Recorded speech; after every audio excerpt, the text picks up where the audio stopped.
Yo, what's poppin', ladies and gentlemen? Thank you so much for joining us today.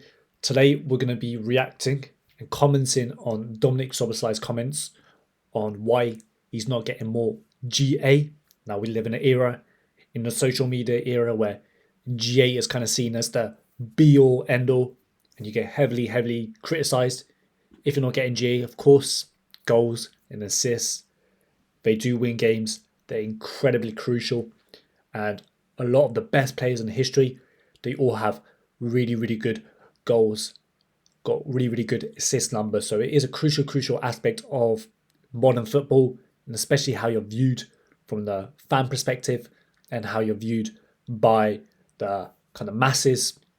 Now, that's going to be one of kind of Dom's criticisms this season, is that a lot of people feel like, look, he's not getting enough GA, he's not getting enough assists. He needs to be more of that kind of creative spark in that Liverpool side, especially as a number 10, because as a number 10, you're playing that attacking midfield role. You're kind of seen as the kind of creative spark, the guy who makes assists, make goals, and contributes in a big manner in that area. So yeah, without further ado, let's get right into the video. Thanks for joining us. I just wonder if you can tell us about the importance of your role this season, playing in that number 10 role, and just the ground you've got to cover, the availability you've got to have, and the role that you play within the team this season. Well, it's a little bit different than last season. Last season I think I was more as an 8. This season I have more of attacking part as well. In that case, a free role as an attacking part, but as you see in the games, I have to cover a lot for my right side.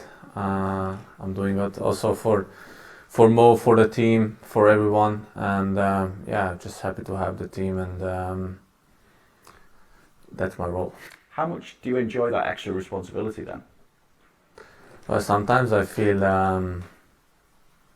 tired, and sometimes I feel like if I wouldn't have done that, I would have more energy for attacking. But as long as the team is happy, then that. Okay, so I'm going to pause it here. That's really interesting to me. So obviously I've watched this back before, right? But he's basically saying because the manager kind of is having him play a role where he's having to do a lot of running, a lot of pressing. If you watch him this season, you kind of see it's almost like he's the guy to kind of press, close it down. He mentioned on the right as well, right?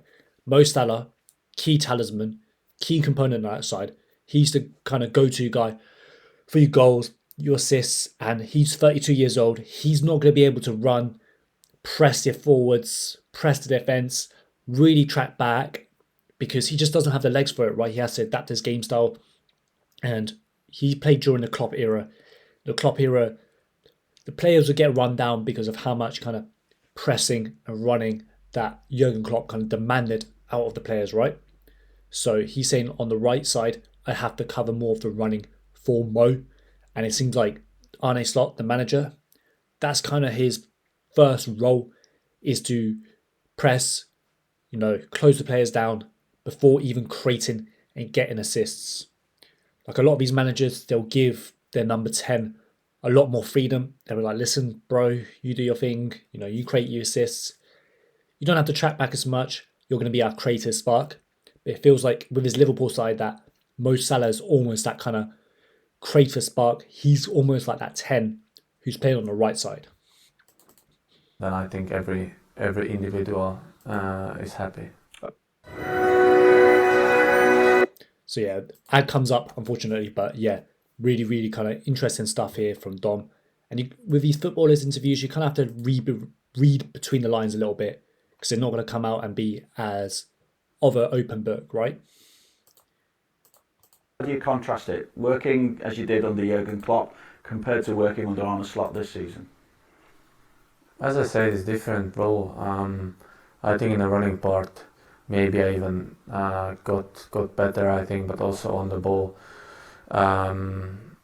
have to be more calm, and but that comes with the time. And there are games where you can be calm and you can just enjoy, and everything comes naturally. But there are games where you have to work really, really hard to get your chances and be there in front of the goal, but also get back when they attack. So there is like, let's say, 60 attacking part and 40 defending part.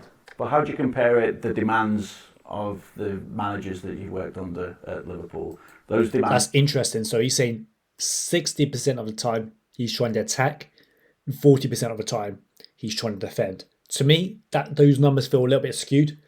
Almost feels like 50-50, maybe 55-45 towards the defending, just because of how much pressing and kind of how much energy that Dom uses.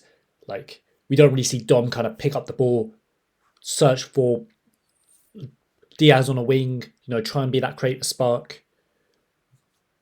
So to me, maybe if I was a manager, I'll kind of maybe reduce Dom's kind of duties defensively, and maybe we can kind of see if he's able to be that creative spark, that kind of midfield maestro. But yeah. Anyways, we'll keep playing on with the clip. From Jurgen Klopp compared to what Arne Slot asks of you as well. I don't compare them with each other. They are both unbelievable managers. Jurgen had a different style of playing football than the manager has now. So that's why football is beautiful. Everybody's different. Probably all the coaches in the whole world are working something different than the other. So I never compare my coaches between each other. You said football is beautiful. How beautiful has this season been? So yeah, obviously with these footballers interviews, you kind of have to read between the lines, kind of pick up on the language. They're not going to be like an open book just because they're media trained. There's so much money on the line. He can't come out in here and say blah blah blah really what he thinks. He has to kind of fine tune his words. Like, he doesn't want to upset his current manager, right? So, but yeah, basically what we've been able to pick up from the video is that Dom, he's been more of that kind of defensive duty, that defensive role, and Salah's been that creative spark that the manager wants. And the numbers prove that, right, with Salah getting I think it was like 27 goals, like 17 assists, just outrageous numbers.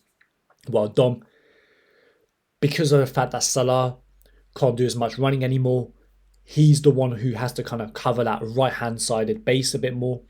And that's a big reason why I think the manager prefers Dominik Szoboszlai over Harvey Elliott, because Harvey Elliott, I don't think he has the physicality, the kind of athleticism to really chase balls down, chase players down. He's more that kind of creative spark type of player, right? Dom, he's kind of more physically built. He's kind of built into his like manly body now, and he's able to just run and run and run and run, chase balls down. But who knows? Like, I wouldn't mind seeing Dom. Maybe we try him out, adapt his role a little bit, and see if he could be that kind of creative spark in midfield. And that's what makes football so interesting, right? There's so many little nuances, so many little kind of styles. The game's so competitive. It could just be that one little tweak, that kind of one little adjustment, that kind of one little tweak to the system, to the tactics, and you can see certain players flourish. But anyways, let me know what you guys think down below. Do you agree with Dom's comments? Would you like to see Dom kind of come into maybe a more attacking role? And make sure to comment, share, like, sub. Super duper appreciate all the support, and I'll catch you in the next one.